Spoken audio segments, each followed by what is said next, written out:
From now on, my full-time job is finding a guy who's going to take care of me. You guys are responsible for me and everything else that comes with me. Hello and welcome back to the MST channel where we talk about all things hypergamy. We're back with In Too Deep, Carrying a Married Man's Baby, Chapter 17. John. I was on cloud 9 this morning because I had met the sexiest goth dominatrix by the name of Myra on SexyCam Live. Her body was heavenly and she had all these great tattoos. Of course, I still want Maria, but Myra was something fun I could entertain until Maria came crawling back. Damn, her body was heavenly. And the best part is, she lives in America. I wonder if I flew her to Alabama, if she would like that. I thought to myself, there was something about her, and I just had to have her. I wanted more of her. She was very expensive though, but I hadn't come that hard since my sessions with Maria. Myra made me feel alive again. I wonder if I can get her to be exclusive and only do cam lives for me. When I checked her profile, I saw various men were commenting under her posts. I like exclusivity, and I was willing to pay for it. There is a mystery about her that I just love. And the way she ordered me around made my cock so effing hard. Myra, the dominatrix, had me in a trance. Let me message her and see what she's up to. Chapter 17, Part 2. Maria. It's been days now since I've made my new SexyCam Live profile. John has requested me every night for the past 5 nights. Gerard only came by my house on his lunchtime because he's trying to calm the waters with his wife Carol because she's starting to get suspicious. So that gave me enough time to get my hooks into John's ass. John paid me $2,600 every night to dress up as a dominatrix for him for about half an hour. And every night I recorded him to build my portfolio that I would be sending to his wife. Tonight I'll be flying out to Miami. My property manager has put my apartment and my house both on the market and has already had several inquiries. I spent all of yesterday and today cleaning up my apartment, and I donated a bunch of stuff to the Salvation Army. I was ready to move on from Alabama. I didn't say a word to Gerard either. Once I get there, I'll just text him and tell him that I had an emergency and I had to go see a family member. My apartment was fully clean, and so was my house. I would be renting my apartment furnished and my house unfurnished. I had 5 suitcases of clothes, shoes, bags, and other necessities. Brad told me I could stay at his vacant condo in Miami for as long as I needed. In fact, he was very excited to learn about me moving to Florida. I wanted to get out of town before sending all of the evidence to John's wife, so when shit hit the fan, I would be nowhere near here. I wheeled my 5 suitcases to the door and my duffel bag as my phone went off, telling me that my Lyft XL has arrived. I looked around my apartment one last time before locking my door. I had changed the locks on my house and my apartment to digital locks as instructed by my property manager. I can't believe I'm leaving Alabama for good, but I know it's best. With Gerard's wife going to Jessica, I know it would only be a matter of time before she found something out. And knowing Jessica, she would encourage the wife to track him, and I don't want to get caught in that crossfire. I wonder why John outed me like that, I thought to myself. Oh well, I don't care what his reason was. I intended on making him pay. As the driver pulled up to the airport, I started to feel a little sad. I've been in Alabama all my life. I feel awful for leaving.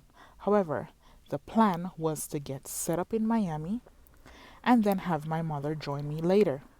I didn't tell her about what was going on. She didn't even know that I owned a house because I didn't want to explain to her how I effed a married man to obtain it. I checked my luggage in and headed to my gate. Chapter 17, Part 3, Gerard. I haven't been spending much time with Maria lately because I wanted to smooth things over with Carol. She has been really paranoid and suspicious lately, so the past few days I had taken her to dinner and spent a lot of time with her. Truth is, I don't love Carol anymore, but I don't have a prenup. Carol was the vindictive type and would take me to the cleaners if she found out about Maria. So I had to make sure my home was straight. If you guys have made it this far in the video, don't forget to like, share, and comment your thoughts down below on the story so far. I do miss Maria though, and I think about her constantly. I may surprise her tonight after leaving work. She told me she needed money for furniture to furnish her new house, so I wired her $80,000 this morning. This girl had me spending big because she had exquisite tastes. But she was worth it. The way she made me feel was incredible. She never made me thirsty for too long. When I got to the office, I greeted our new secretary, Jennifer. Good morning, Mr. Markand. Good morning, Jennifer, I greeted, as she handed me my files. I then went to my office. I heard my phone go off, and it was a message from Maria. It read, "Good morning, baby. Thank you for the furniture money. I love you so much. There's an emergency in Georgia with my mom, so I have to take a quick trip. I will keep you posted." This really bummed me out because I wanted to see her tonight, but I hope her mother was okay. I responded to her and wished her mother well. I couldn't help but feel disappointed, but this was beyond her control. So, how could I get mad at her? I guess I'll take Carol out for dinner tonight. I hope Maria won't be gone for long, I thought to myself. Chapter 17, Part 4, John. I sat in my man cave patiently, waiting for Myra Dominatrix to come live. I wanted to ask her if we could spend a weekend in Texas together, and I would fly to see her. The way this girl had me feeling every night on these sessions wasn't enough for me. No woman was able to make me come as much as her.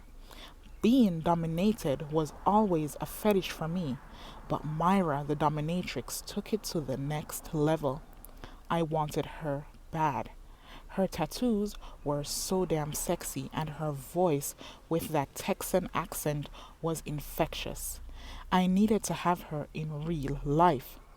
So far, over the past 5 nights, I spent a total of $13,000 at $2,600 per night for 20 to 30-minute sessions, although she had me coming in less than 3 minutes.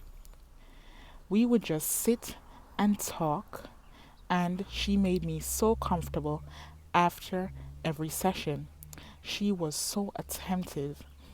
I loved when she would talk down to me and tell me to do horrendous things. It made my cock even harder. I especially loved it when she forbid me from coming just to build me up. Then when I finally got to release, it was like fucking fantastic fireworks. My gosh, she's like a phantom, very hard to fathom. How one woman made my blood pressure rise and fall like that. I heard a ding at my computer. Myra had messaged me with one word I always looked forward to hearing. Ready? With a question mark. Yes, I'm ready, I responded quickly. When I turned on the live cam, I noticed she wasn't in her usual setup with the black backdrop this time. It was a beige one, and tonight she wore a leather crotchless leotard. Hi, madame, Myra, I greeted. Hello, Jax, she responded. Get on your knees, she instructed. I did as she said. Did you get the nipple clamps? She asked. Yes, Madame Myra, I answered. Good boy, she said, blowing me a kiss. She instructed me to put on my nipple clamps, and we began our Sexy Cam Live session. After our session, I told Myra that I wanted to meet her in person. So, you would fly to me? She asked. Yes, baby, I would fly to you, I responded. When can I come see you? I asked.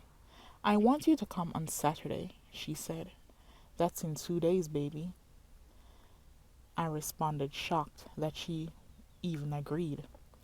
Yes, but that's what I want, said Myra in a dominating tone. I loved when she bossed me around. Okay, Saturday it is. Baby, I'm gonna book my flight tonight. Okay, send me the flight info when you're done so I know you're serious, Jax, she said. Would I have to get a hotel? I asked. Yes, you will, because I live with family, so we have to be discreet, said Myra. Make sure to get someplace very nice, she instructed. Okay, baby, anything for you, I said, excited. Okay, I gotta go now. Send over the confirmations when you're done booking. Remember, you will fly into Austin Bergstrom International, said Myra. Okay, baby, I answered. All right, good night. Good night, Myra. Wow, just like that, she accepted. I have never flown out to meet a woman before, and Myra, the dominatrix, made me want to break all the rules. I immediately began looking for flights for Saturday. I found one for 1 p.m. in the afternoon, and I did a combo booking with hotel and flight. I got 3 nights at the W Hotel in downtown Austin. This made me very excited. I couldn't wait to be dominated by Myra in person. After I made the booking, I sent her the confirmations through the DM on SexyCam Live. I then went to her profile to stare at her sexy photos. My cock started to get hard all over again, so I jerked off to a photo of her bending over. The sexy spider web tattoo on her ass turned me on so much.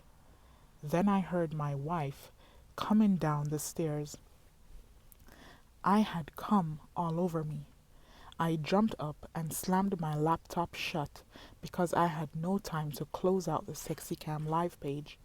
I turned off the lights and ran to the bathroom. John? Honey? Where are you? Jessica called out.